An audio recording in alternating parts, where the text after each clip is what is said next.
धन्यवाद दीक्षित सर.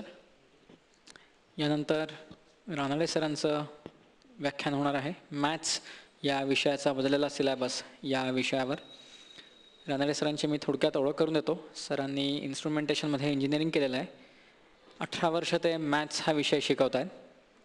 11वी आणि 12वी तसंच CET साठी त्यांनी मॅथ्स हा विषय शिकवलेला आहे.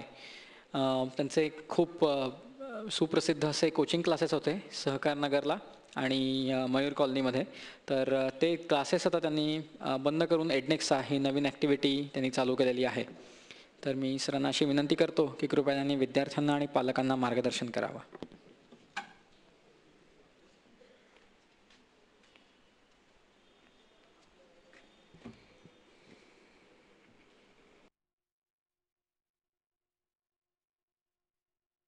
त्या शेअर करणार आहे. CETची लेक्चर्स जेव्हा मी घ्यायचो, सुदैवाने मला महाराष्ट्रभर ती लेक्चर्स घेता आली. तर मॅथमॅटिक्स या विषयात CET परीक्षेसाठी 50 प्रश्न असतात, 50 क्वेश्चन्स आणि 90 मिनिट्स. तर मी बऱ्याच ठिकाणी हाऊ टू स्कोअर 90 किंवा 90+ अशा ठिकाणी जेव्हा लेक्चर्स द्यायचो तेव्हा सुरुवात अशी करायचो की 50 questions 90 minutes. So on an average for 1 question you get 1.8 minutes. बरोबर आहे ना, 90/50. तर 1.8 मिनिट्स म्हणजे किती सेकंड्स? तर हा प्रश्न मी आज पण विचारणार आहे. 1.8 मिनिट्स म्हणजे किती सेकंड्स?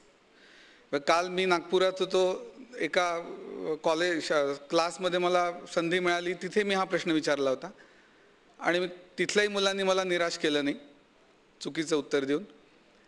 1.8 मिनिट्स म्हणजे 68 सेकंड्स हे मॅक्सिमम, इथेही बसलेल्या मॅक्सिमम मुलांच्या मनातलं उत्तर आहे. तर CETची तयारी कुठनं करायची? तर CETची तयारी इथनं करायची. You should be able to convert minutes into seconds. इतका पाया अनेक मुलांचा कच्चा आहे. त्यामुळे 92ला जेव्हा मी सुरुवात केली तेव्हा सिलेबसचा पहिला topic angles and their measures त्यांनी सुरुवात करायचो. पण सध्या गरज अशी आहे की 11वीचं सिलेबस सुरू करण्यापूर्वीच जास्त मेहनत घ्यायला लागते. त्याला आम्ही प्रिलिमिनरी पार्ट म्हणतो. दुर्दैवाने अनेकांना तो पार्ट येत नाही, डायरेक्टली सिलेबसला सुरुवात करतात आणि मग परीक्षेत मार्क्स मिळत नाहीत. मी विदर्भात मुद्दाम यासाठी गेलो होतो कारण लातूर पॅटर्न किंवा इतर जे पॅटर्न्स आहेत त्यांचं सिलेबस हे म्हणजे 12वीत आता जी मुलं गेली आहेत त्यांचं सिलेबस साधारणपणे जुलैमध्ये संपेल रादर, आणि आपला इथलं सिलेबस संपतं डिसेंबर किंवा जानेवारी महिन्यात. तर मग नेमकं कोणाचं चुकतं आहे आणि काय आपल्याला करता येईल? तर इथला एक मला प्लस पॉईंट असा दिसतो की 11वीकडे बऱ्यापैकी लक्ष दिलं जातं. विदर्भ किंवा लातूर या ठिकाणी 11वीचं सिलेबस 2-3 महिन्यात पूर्ण करायचं आणि लगेच 12वीला सुरुवात करायची. आता माझ्या मते जे सिलेबस शिकायला तुम्हाला वर्ष दिलंय ते जर तुम्ही 2 महिन्यात पूर्ण केलं तर ते शक्य नाही. पण मग आपल्या इथल्यासारखंही नको की 12वीचं सिलेबस, म्हणजे मी 17 वर्ष तेच करत आलो आहे, 1 मेला 12वीचं सिलेबस सुरू करायचं म्हणजे 12वीत गेल्यावर मुलगा. तर त्याच्याऐवजी हे जर थोडं आधी सुरू केलं म्हणजे 11वीतच एक 3-4 टॉपिक, सगळे नाहीत, आणि मग 12वीचे बाकीचे टॉपिक्स 1 मे नंतर सुरू करता येतील. तर आता इथे बसलेली मुलं ही 11वीत जाणार आहेत, तर त्यांनी नेमकं काय करायचं याविषयी मी आज बोलणार आहे. त्यामुळे सुरुवात प्रिलिमिनरी पार्टपासून. आता एडनेक्साची जी फीचर्स निखिल सरांनी सांगितली त्यात एक फीचर असं होतं की आस्क अ क्वेरी. हा अतिशय महत्त्वाचा पार्ट आहे. मी तर म्हणेन की एडनेक्साचा सगळ्यात चांगला पॉईंट कुठला तर आस्क अ क्वेरी हा आहे. वर्गात डिफिकल्टीज विचारल्या जात नाहीत. म्हणजे अगदी 60,000 फी भरून तुम्ही ज्या क्लासला जाता तिथे पण डिफिकल्टीज विचारल्या जात नाहीत. कारण काही असू देत, टीचर रागवतील ही भीती असते, मित्रमैत्रिणी असतील ही एक भीती असते, पण डिफिकल्टीज विचारल्या जात नाहीत. विचारल्या गेल्या तरी नंतर कारण टीचर्स बिझी असतात आणि नंतर कधीच उगवत नाही. तर मागच्या वर्षी 12वीतल्या एका मुलांनी 0/0 = 1 असं का नाही ही शंका विचारली होती. ही जर त्यांनी वर्गात विचारली असती, एक तर विचारलीच नसती, जर विचारली असती तर एक मुस्काडीत बसली असती, मित्रमैत्रिणी पण हसले असते, म्हणजे त्यांनाही माहिती नसूनही ते हसले असते. तर सुरुवात माझ्या मते इथनं झाली पाहिजे. याचं कारण लिमिट्स हा जो टॉपिक आहे 12वीचा त्यात सगळ्यात महत्त्वाचा पार्ट हा आहे की if you take limit in the very first step you get 0/0 form. आता लिमिट म्हणजे काय माहिती नसेल तरी माझा मुद्दा तुम्हाला कळू शकेल. तर 0/0 इज नॉट 1. कारण आपण म्हणतो काट मारली. What is the meaning of काट मारली? It is division and you should know that division by 0 is not defined. मग याला पुढे आपण म्हणतो इनडिटर्मिनेट फॉर्म. मग मॅथमॅटिक्समध्ये असे 7 इनडिटर्मिनेट फॉर्म्स आहेत. हे पुढे शिकायचं आहे. पण या स्टेजला तुम्हाला division by 0 is not defined हे तरी माहिती पाहिजे. पुढचा महत्त्वाचा पार्ट आहे इक्वेशन आणि आयडेंटिटी. यातला फरक आपल्याला लक्षात आला पाहिजे. x+4 equal to rather x² - 4 equal to 0 हे इक्वेशन आहे. Because this is true only for limited number of values of the variable. In this case, it is 2. If x is 2 or x is -2, the equation is satisfied. But on the other hand, next slide, if you consider sin square theta plus cos square theta equal to 1, याला equation नाही म्हणायचं. This is an identity because this result is true for all the values of the variable involved. Theta बद्दल प्रेम असायचं कारण नाही आपल्याला. Theta can be beta, beta can be eta, eta can be psi, psi can be pi, any real number will do. त्यामुळे हे लक्षात ठेवताना sin square of any angle plus cos square of the same angle is 1 provided that angle is a real number. So this is an identity. यातला फरक लक्षात आला पाहिजे. अजून एक महत्त्वाचं म्हणजे एक्सप्रेशन ही एक कन्सेप्ट महत्त्वाची आहे. बरेचदा असं होतं की आपण सुरुवात करतो LHS equal to 2x + 2y आणि पुढच्या स्टेपमध्ये लिहितात equal to x + y. Reason विचारल्यावर म्हणतात 2ने डिव्हाइड केलं. हे कळलं पाहिजे की हे एक्सप्रेशन आहे. You at the most you can take 2 common from both the terms. त्यामुळे या महत्त्वाच्या गोष्टी आहेत.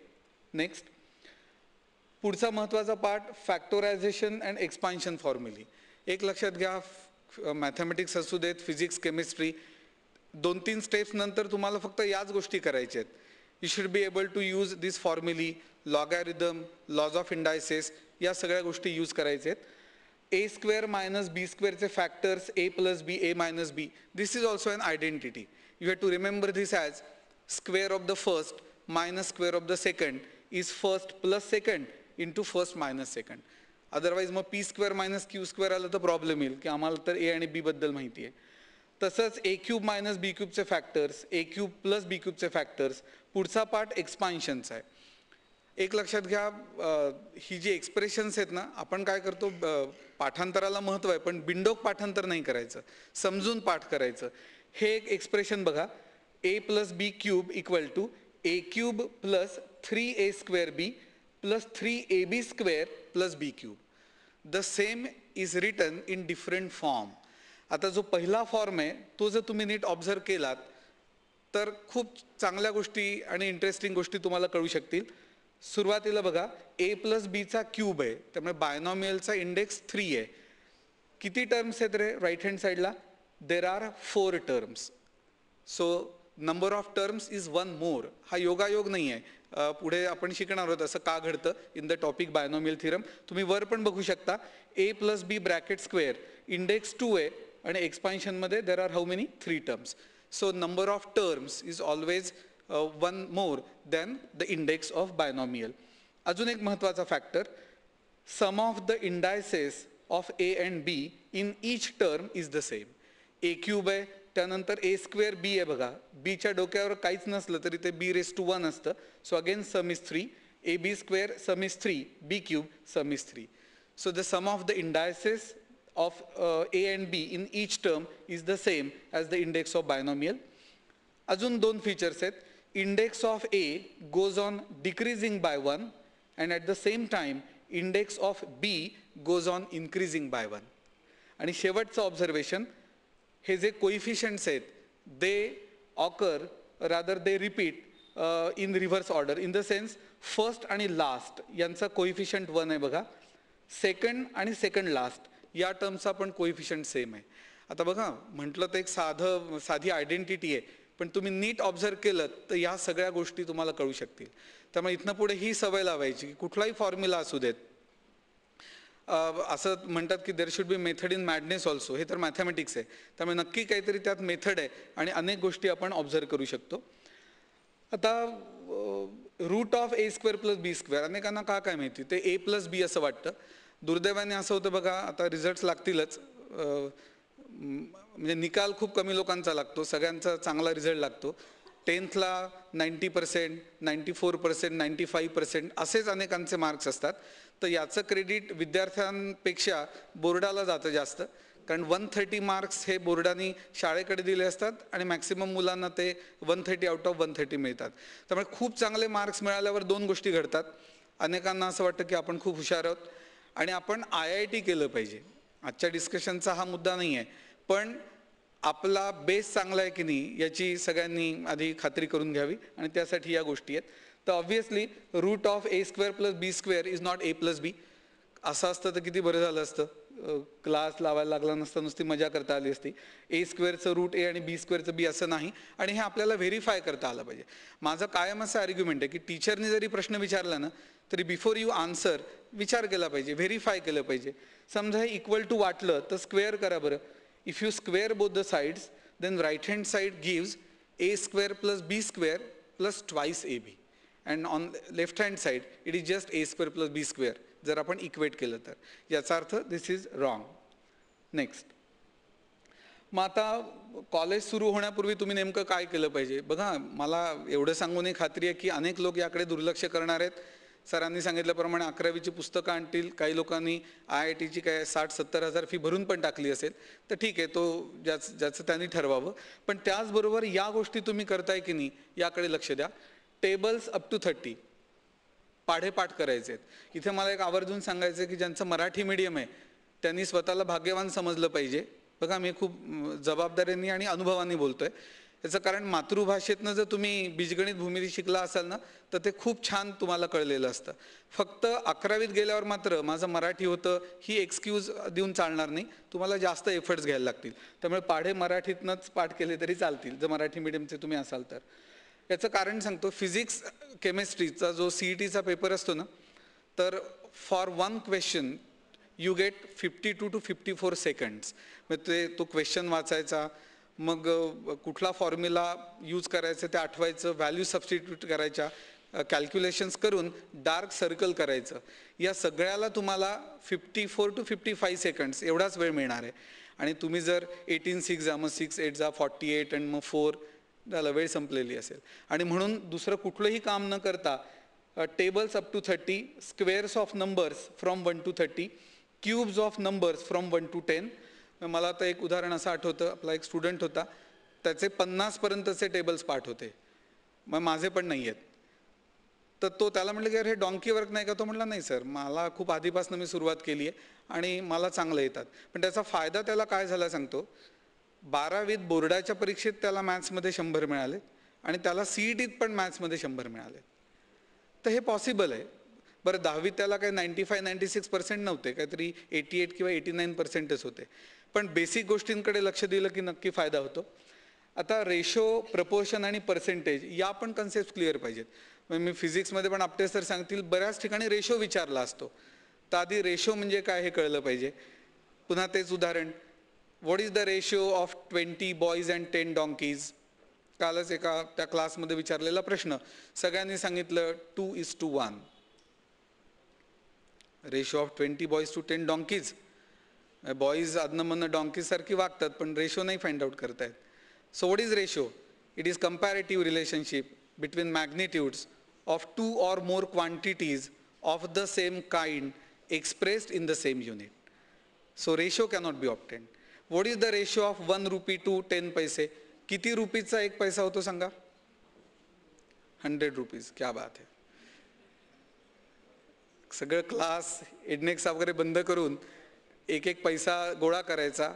इथे बसलेल्यांना 1 पैसा दिला की ते त्याचे 100 रुपये देणार आहेत. कसा प्रश्न विचारला जातो? CET नेमकी यासाठी आहे. आपटे सर सांगतील की CET का सुरू झाली. डायरेक्ट क्वेश्चन्स कधीच विचारले जाणार नाहीत. मी तुम्हाला विचारलं किती रुपीज म्हणजे 1 पैसा, तुम्ही सांगितलं पाहिजे 1/100 रुपी म्हणजे 1 पैसा. तर पर्सेंटेजची कन्सेप्ट कळली पाहिजे. प्रोबॅबिलिटीची बरीचशी answers in the form of percentage विचारतात. 1/4 इज द चान्स म्हणजे किती %. मग तुम्हाला माहिती पाहिजे if denominator is 100 the numerator is said to express the percentage. या ज्या गोष्टी आहेत, पुढे लॉज ऑफ इंडायसेस हा तर खूप महत्त्वाचा टॉपिक आहे, कारण या टॉपिकवर बेस्ड लॉगॅरिथम ही कन्सेप्ट 11वीच्या सिलेबसमध्ये दिलेली आहे. मॅथमॅटिक्समध्ये जेवढी ती लागते त्याहीपेक्षा जास्त फिजिक्स केमिस्ट्रीमध्ये लागते. Use of log tables. 12वीच्या परीक्षेत कॅल्क्युलेटरचा यूज करता येणार नाही, तुम्हाला लॉग टेबल्सच यूज करता आली पाहिजेत. मराठीतली नावं मला आवडतात, खरं छान भाषा आहे मराठी. इंडेक्सला मराठीत म्हणतात घात. जो टॉपिक सगळ्यांचा घात करतो परीक्षेत तो इंडेक्स. तर लॉज ऑफ इंडायसेस माहिती पाहिजेत. A raise to 0, can you tell me what is a raise to 0? 1. नाही, बरोबर नाही आन्सर. मी सांगितलं ना, मी एकही प्रश्न तुम्हाला सरळ विचारणार नाही. ए रेस टू 0 तुम्ही आन्सर दिलं पाहिजे. Either not defined or 1. When I say a raised to 0, have I said that a is not equal to 0? If a is 0, then 0 raised to 0 is an indeterminate form. त्यामुळे तुम्ही a raised to 0 is 1 provided a not equal to 0. लक्षात आलं असेल, याचाही अभ्यास करायला लागणार आहे. LCM and HCF आनंदी आनंद आहे. 1/10 plus 3/100 LCM 1000. का तर आम्हाला असं शिकवलंय, तर ते शिकवलंय की मला माहिती नाही, पण असं करून नाही चालणार. That is CM. 1000 is not least common multiple, it is common multiple. So LCM is 100. त्यामुळे या गोष्टी पण तुम्हाला चांगल्या जमल्या पाहिजेत. आणि न जमण्याचं एक महत्त्वाचं कारण, क्लासेसमध्ये कॉलेजमध्ये तुम्ही एक ऑब्झर्व करा, दोघा तिघांनी म्हणून अभ्यास केला जातो. आता फिजिक्सची एखादी कन्सेप्ट किंवा एखादा टॉपिक डिस्कस करायचा असेल तर हरकत नाही, पण कॅल्क्युलेशनसाठी जर तुम्ही दोघं तिघं मिळून कॅल्क्युलेशन्स करत असाल आणि करतातच, तर परीक्षेत मार्क्स मिळणार नाहीत. Division of labour leads to division of marks. तिघांना मिळून मिळतील 100, पण नको आहेत आपल्याला ते. आणि म्हणून तुम्ही मार्क करा, परीक्षेच्या तेव्हा मॅक्सिमम लोक रेस्टलेस असतात. इकडे बघ तिकडे बघ, तो काय लिहितोय, त्याचं काय आन्सर आलंय, कारण ही सवयच नाही आहे. त्यामुळे कॅल्क्युलेशन्स स्वतः करणं हे अतिशय आवश्यक आहे. या गोष्टी त्यासाठी लागणार आहेत. आता नवीन सिलेबसकडे वळतो. तर नवीन सिलेबस मॅथमॅटिक्सचं बदललेलं आहे. NCERTचं सिलेबस आपण फॉलो करणार आहोत. तर डिग्री ऑफ डिफिकल्टी वाढली आहे का? तर वाढली आहे. आणि कशावरनं ते ठरतं? मागच्या वर्षीचं सिलेबस आणि यावर्षीचं सिलेबस या दोघांची कंपॅरिझन. तर सुरुवातीला systems of measurements of an angle. तुम्ही डिग्री मेजर आत्तापर्यंत शिकला आहात. आता इथनं पुढे तुम्ही रेडियन मेजर शिकणार आहात. 10th पर्यंत जर मी तुम्हाला असं सांगितलं असतं की measure of an angle is 1760 degrees, 1760 degrees, किंवा measure of an angle is -11 crore degrees, तुम्ही ऑब्जेक्शन घेतलं असतं की अँगलचं मेजर एवढं कसं शक्य आहे. पण 11th मध्ये मात्र आपण अँगलकडे वेगळ्या अँगलनी बघणार आहोत. All together different definition of an angle. So it is possible. आता डिग्रीच्या ऐवजी तुम्ही रेडियन मेजर शिकणार आहात. सगळं मी आता सांगत नाही, सिलेबसमध्ये आहेच. मग रिलेशन बिटवीन डिग्री मेजर आणि रेडियन मेजर काय, हेही तुम्ही शिकणार आहात. ट्रिगॉनॉमेट्री, अनेकांना तो टॉपिक डिफिकल्ट वाटतो, कारण तो टॉपिकच चुकीचा उच्चारला जातो. ट्रिग्नॉमेट्री असा त्याचा उच्चार केला जातो, विच इज रॉंग. तो शब्द बघा, ट्रिगॉनॉन म्हणजे ट्रायंगल आणि मेट्री म्हणजे measures. Measures of a triangle म्हणजे ट्रिगॉनॉमेट्री. ह्या सगळ्यांचा अभ्यास ग्रीक मॅथमॅटिशियन्सनी केला. त्यामुळे तुम्हाला असे खूप विचित्र शब्द यात आढळतील. Abscissa, eccentricity, latus rectum, asymptote, etcetera etcetera. तर ते शब्द लक्षात ठेवायचे. आता ट्रिगॉनॉमेट्रीमध्ये डेफिनेशन ऑफ रेशोज बघा, रेशो शब्द आलाय, तर तुम्ही 9th मध्ये पण केलेले आहे. Sine theta, cos theta, etcetera etcetera. 6 ratios आहेत, ते तुम्हाला चांगले माहिती पाहिजे. By the way, what is the unit of sine theta? मी 2 युनिट्स लिहिलेत, डिग्री आणि रेडियन. कुठलं आहे रे साइन थिटाचं युनिट? ही एक सवय की टीचरने विचारलं ना, आपण उत्तर दिलं पाहिजे. चुकलं मग टीचर रागवलंय असा अपमान बिपमान काही होत नसतो, आपलाच फायदा असतो त्यात. करेक्ट करायचं आपल्याला आपण. What is the unit? Degree. Degree किती जणांना वाटतं? हात वर करा. आता यातही असे नाही, अनेक लोक आहेत की काय उत्तर दिलं तर हात वर करायला लागणार नाही, ते आमचं उत्तर. हा ॲटिट्यूड चुकीचा आहे. हा, इथे काही लोकांनी हात वर केला म्हणजे उरलेल्या लोकांचं रेडियन समजायचं. हा, काही लोकांना करेक्ट आन्सर माहिती आहे पण ते उत्तर देत नाही आहेत. Sine theta has no unit. मग अशी सांगितलं ना, ratio. Sine theta is opposite side upon adjacent side or what? Hypotenuse. त्यामुळे जे युनिट आहे अपोजिट साईडच्या लेनचं, सेंटीमीटर, मीटर, काय जे असेल तेच डिनॉमिनेटरला असेल, it gets cancelled. So it is an abstract number, pure number. So ratio is a unitless quantity. त्यानंतर फंडामेंटल आयडेंटिटीज. बघा, ते शब्द येतात ओळीने. Sine square theta plus cos square theta is 1. बिंडोक पाठांतर करायचं नाही, समजून पाठ करायचं. याच टर्म्स रिअरेंज केल्या तर काय होईल? Cos square theta is 1 minus sign square theta. मग 1 minus sine theta into 1 plus sine theta हे त्याचे फॅक्टर्स होतात, हे माहिती पाहिजे. ॲडिशन फॉर्म्युली, फॅक्टोरायझेशन डिफॅक्टोरायझेशन फॉर्म्युली म्हणजे काय ते मी आता सांगणार नाही, कारण ते तुमच्या लक्षात येणार नाही. तर ट्रिगॉनॉमेट्रीमध्ये हा पार्ट आहे. आता 11वीत ट्रिगॉनॉमेट्रीवर खूप मेहनत घ्यायची, 12वीत ट्रिगॉनॉमेट्री फक्त फॉर्म्युली पार्ट राहणार आहे. 11th फॉर्म्युली आणि त्यावर बेस सम्स ही राहणार आहेत. आता ट्रिगॉनॉमेट्रीमध्ये खरं ट्रिगॉनॉमेट्री आणि कॅल्क्युलस इज फन. असं म्हणतात की कार्ल मार्क्स, अनेकांनी नाव ऐकलं असेल, दास कॅपिटल लिहिणारा, हा असा खूप मोठा ग्रंथ आहे. तर काही पेजेस लिहून झाल्यावर बदल म्हणून रिफ्रेश होण्यासाठी कॅल्क्युलसची सम्स करायचा म्हणे, ट्रिगॉनॉमेट्री आणि कॅल्क्युलस, कार्ल मार्क्स. आपण निदान मार्क्स मिळवण्यासाठी तरी ट्रिगॉनॉमेट्री आणि कॅल्क्युलस केलं पाहिजे आणि खरंच इंटरेस्टिंग आहे. आता ट्रिगॉनॉमेट्रीचं कुठलंही सम घ्या, तुम्ही सवय लावली पाहिजे की अरे मी लेफ्ट हँड साईडनी सुरुवात करून राईट हँड साईड मिळवीन. मग RHSनी सुरुवात करून मला LHS मिळवता येईल का? किंवा दोन्ही साईड्स मी थोड्या थोड्या सिम्प्लिफाय करून मला इक्वल इथे दाखवता येईल का? किंवा फंडामेंटल आयडेंटिटीज माझ्याकडे आहेत, I will start with one identity and can I obtain both the side simultaneously. आता हे केव्हा शक्य आहे? जर तुम्ही सुरुवातीपासून अभ्यासाला सुरुवात केली तर. मी क्लासचाही अनुभव सांगतो की एक मेथड सांगितली आणि सांगितलं की दिस इज सेकंड मेथड. मुलं म्हणतात अहो कशाला, झालंय ना, एक मार्क्स मिळतील ना, हे लिहिल्याने मिळणार आहेत ना marks.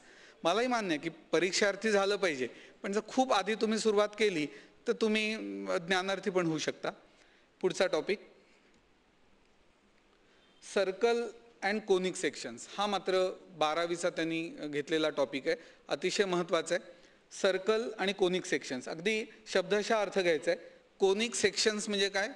Sections of a double right circular cone by a plane in different positions with respect to axis and vertex of the cone. आता खरं सर्कल, पॅराबोला, एलिप्स, हायपरबोला हे चारही कोनिक्स आहेत, पण आपण मात्र सर्कलचा वेगळा अभ्यास करणार आहोत आणि पॅराबोला, इलिप्स, हायपरबोला याचा वेगळा करणार आहोत. याचं कारण all four are conics, but parabola, ellipse and hyperbola are defined using all together different property. पुढे तुम्ही शिकणार आहात फोकस, डायरेक्ट्रिक्स प्रॉपर्टी. त्यामुळे सर्कल वेगळं शिकायचं आणि हे 3 टॉपिक्स.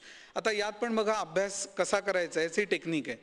इलिप्सचं जर तुम्ही लक्षात ठेवलं, काही लोकांना हे इक्वेशन माहिती असेल, x² + a² + y² / b² = 1, हे इलिप्सचं इक्वेशन आहे.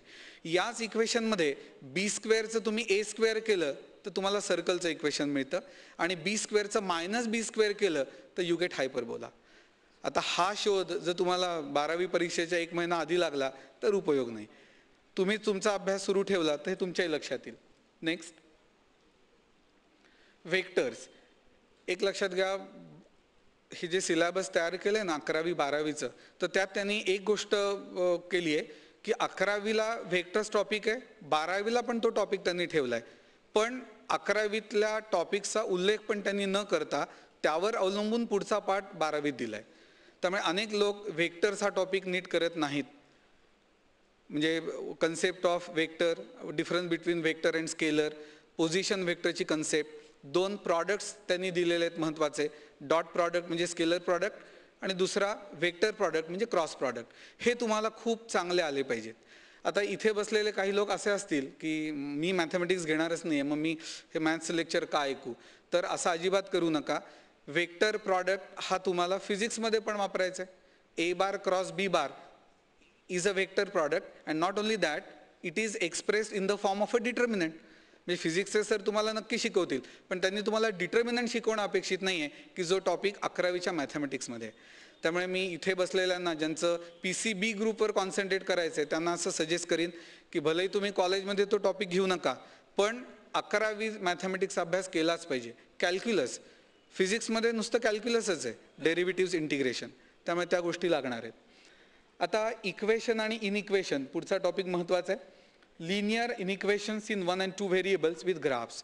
आता आपल्याला x = 2 हे इक्वेशन माहिती आहे, पण x जर 2 नसेल तर again there are 2 possibilities, x is greater than 2 और x इज लेस दॅन 2. मग x ग्रेटर दॅन 2चा ग्राफ कसा ड्रॉ करायचा? मग एकपेक्षा जास्त व्हेरिएबल्स असतील, जास्त इक्वेशन्स असतील तर कॉमन सोल्युशन कसं फाइंड आउट करायचं हे या टॉपिकमध्ये दिलं आहे. पुढचे टॉपिक्स आहेत डिटर्मिनंट्स आणि मॅट्रायसेस. माझ्या मते डिटर्मिनंटची कन्सेप्ट तुम्हाला झाली आहे पूर्वी. It is an arrangement of numbers in rows and columns. Number of rows is the same as number of columns. Matrices हा एक महत्त्वाचा टॉपिक आहे. Matrix also deals with arrangement of numbers in rows and columns, पण काही महत्त्वाचे फरक आहेत दोघांमध्ये. आता मॅट्रिक्सचा पहिला पार्ट 11च्या सिलेबसमध्ये आणि 12thमध्ये त्यांनी how to find inverse of a matrix, how to solve equations using matrix हे दिलेलं आहे. त्यामुळे हाही टॉपिक चांगला तयार केला पाहिजे. नेक्स्ट, आता पेपर 2मध्ये हे महत्त्वाचे टॉपिक्स आहेत, सेट्स, रिलेशन्स अँड फंक्शन्स. आता हा टॉपिक का महत्त्वाचा आहे? Because this is the base for calculus. Functions topic म्हणजे without function we cannot function properly if we try to study calculus. त्यामुळे फंक्शन्समध्ये F of X, G of X म्हणजे नेमकं काय हे शिकायचं आहे. सेट्सची कन्सेप्ट का माहिती पाहिजे, कारण प्रोबॅबिलिटी टॉपिकमध्ये त्याचा उपयोग होणार आहे. बघा, दुसरा महत्त्वाचा टॉपिक लॉगॅरिथम. लॉगॅरिथम मगाशी सांगितलं की छान आलं पाहिजे, कारण कॅल्क्युलसमध्ये लॉगॅरिथम लागणार आहे. फिजिक्स केमिस्ट्रीमध्ये पण लॉग टेबलनी कॅल्क्युलेशन्स तुम्हाला करायची आहेत. कॉम्प्लेक्स नंबर 10वीपर्यंत जर विचारलं असतं रूट ऑफ -1 किंवा सॉल्व x² = -4, तुम्ही म्हणलं असतात ॲब्सर्ड, असं शक्यच नाही. पण आता मात्र ते पॉसिबल आहे. काय लिहिलं आहे बघा, root of -1 = I. Square root of -1 is denoted by I. नाव छान दिलं आहे, इमॅजिनरी युनिट. इमॅजिनच करायला लागेल की -1चं स्क्वेअर रूट, ते इमॅजिन करून लिहिलं आहे I. It is an imaginary unit. Complex number 12वीत फारसं लागत नाही, पण पुन्हा तेच बघा, आता थोडं सिलेबस बदललं असेल. इंजिनिअरिंगला फर्स्ट सेमिस्टरला पूर्वी 50 मार्काचा जर पेपर असेल तर 25 मार्काचा कॉम्प्लेक्स नंबर हा टॉपिक होता. मला सांगा, 11वीत थोडं लागणार आहे, 12वीत लागणार नाही आहे असं म्हणून जर तुम्ही केलं तर पुढे मार्क्स मिळणार नाहीत. मी माझं उदाहरण देतो की 12वीत खूप छान 100 आउट ऑफ 100. इंजिनिअरिंग फर्स्ट सेमिस्टरला मला मार्क्स पडले नाहीत, कारण मी पण तुमच्यासारखा अभ्यास केला होता, तेवढ्याच तेवढं. पण पुढे जर टिकायचं असेल तर हे सगळे टॉपिक्स 11वीतले चांगले केले पाहिजेत. सिक्वेन्स अँड सिरीज, 2 सिक्वेन्सेस माझ्या मते तुम्हाला ऑलरेडी माहिती आहेत. ॲरिथमॅटिक सिक्वेन्स किंवा त्याला प्रोग्रेशन म्हणतो आपण, जॉमेट्रिक प्रोग्रेशन आणि हार्मोनिक प्रोग्रेशन. तर हे एक ॲडिशनल प्रोग्रेशन तुम्ही शिकणार आहात, हार्मोनिक प्रोग्रेशन. परम्युटेशन्स अँड कॉम्बिनेशन्स हा सगळ्यात अवघड जाणारा टॉपिक, याचं कारण तो अवघडच आहे. हा टॉपिक ज्यांना जमतो त्यांचं मॅथमॅटिक्स चांगलं असतं आणि म्हणूनच मॅक्सिमम लोकांचं मॅथमॅटिक्स चांगलं नसतं. तर यावर आपण मेहनत घेतली पाहिजे, कारण हाच टॉपिक प्रोबॅबिलिटीमध्ये तुम्हाला 12वीत लागणार आहे. माझ्या मते 11वीत पण बघा आहे, शेवटी प्रोबॅबिलिटी दिल्या, अगदी बेसिक गोष्टी आहेत, पण अगदी जसंच्या तसं. म्हणजे हे सम जो 11वीत अभ्यास करतो तो म्हणतो की अरे असंच सम थोडं वर्डिंग बदलून प्रोबॅबिलिटीत विचारलं आहे.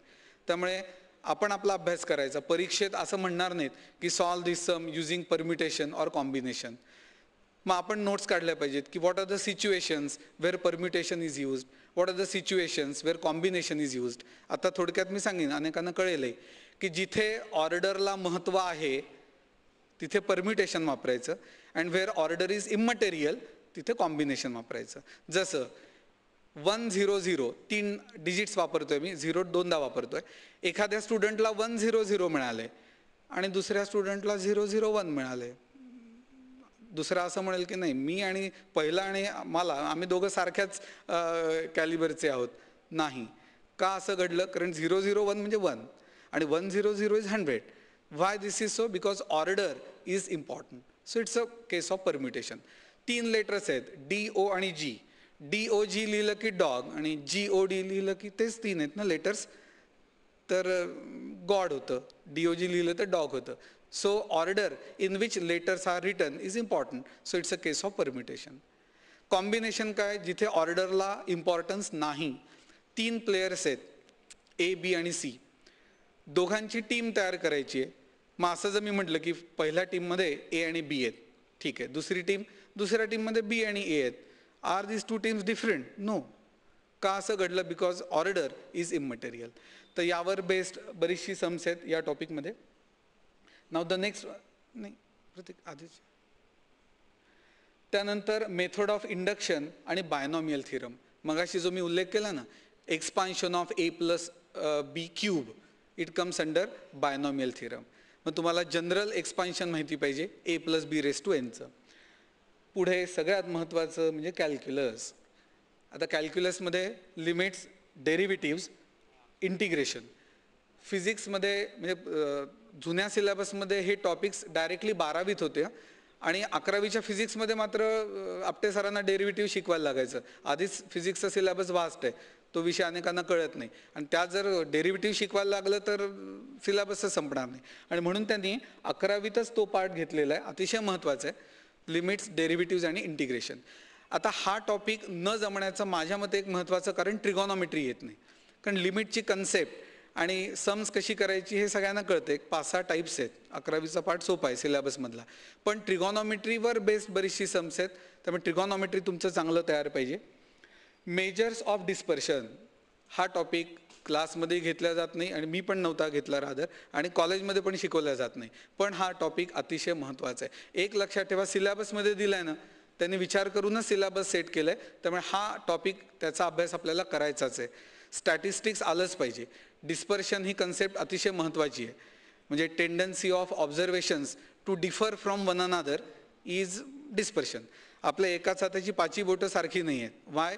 Because variation is the rule of nature, आणि म्हणूनच मजा आहे. तर हे सगळं तुम्ही डिस्पर्शन टॉपिकमध्ये शिकणार आहात. पण त्यासाठी लागणार काय? 10th तुमचा झालेला मेजर्स ऑफ सेंट्रल टेंडन्सी, म्हणजे त्यात मीन, मीडियन, मोड, ते सगळं तुम्हाला डिस्पर्शन टॉपिकमध्ये लागणार आहे, त्यामुळे त्याचा अभ्यास करा. प्रोबॅबिलिटी हा आहेच कठीण टॉपिक, त्यामुळे थोडं जास्त लक्ष त्याकडे द्यायचं.